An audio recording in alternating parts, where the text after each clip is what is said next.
ए का मतलब भी बेटा एक होता है और एंड को भी एक के ही रूप में प्रयोग किया जाता है। तो आज में ये समझना कि ए कहाँ लगाना और एंड कहाँ लगाना, दोनों में डिफरेंस है।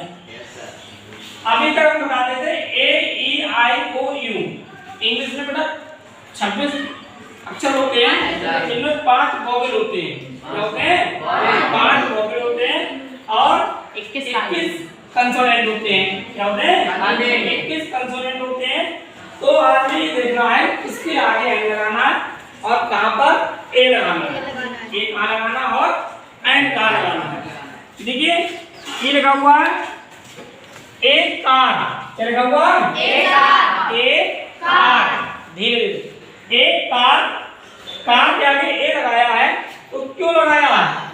क्योंकि कार में जो पहला वर्ड आ रहा है का आ रहा है, क्योंकि हमारे हिंदी के व्यंजन होते हैं, हिंदी के व्यंजन, हिंदी के स्वर होते हैं। क्या होते हैं? स्वर। हिंदी के स्वर जब इंग्लिश का कोई भी वर्ड जब हम हिंदी में उच्चारित करते हैं, क्या करते हैं?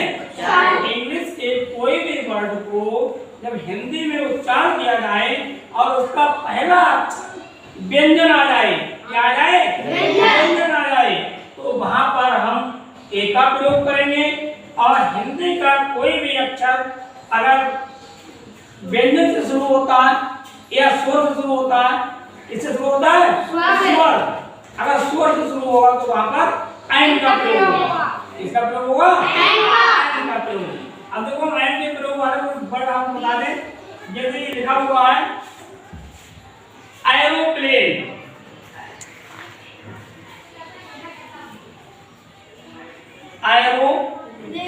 एरोप्लेन लिखा हमने। Yes sir. क्या लिखा? एरोप्लेन। एरोप्लेन को जब हिंदी में उच्चारण करेंगे, किसमें उच्चारण करेंगे? हिंदी में। हिंदी में तो हिंदी में कैसे लिखेंगे? एरोप्लेन, एरोप्लेन ऐसे लिखा जाएगा। एरोप्लेन लिखा। अब देखो हिंदी में क्या आ गया? स्वर आ गया। Yes sir.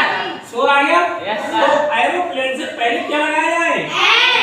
एंड लगाया ना? Yes sir. एंड लगा लिया। अब हमने लिखा एलिफेंट, क्या लिखा? Elephant, elephant. एलिफेंट में क्या आ रहा है? एलिफेंट को पहले हिंदी में उच्चारण करना है। उच्चारण करना है हिंदी में। एलिफेंट को आपको पहले हिंदी में उच्चारण करना है। तो हिंदी बेटा में लिख के देखेंगे, क्या करेंगे? लिख के देखेंगे एलिफेंट। क्या हो रहा है? एलिफेंट। एलिफेंट में पहले क्या आ रहा है? ई। जो एलिफेंट में आ रहा है ई, क्या आ रहा है? ई। एलिफेंट में क्या आ रहा है? ई। लेकिन इधर भी ए आ रहा है।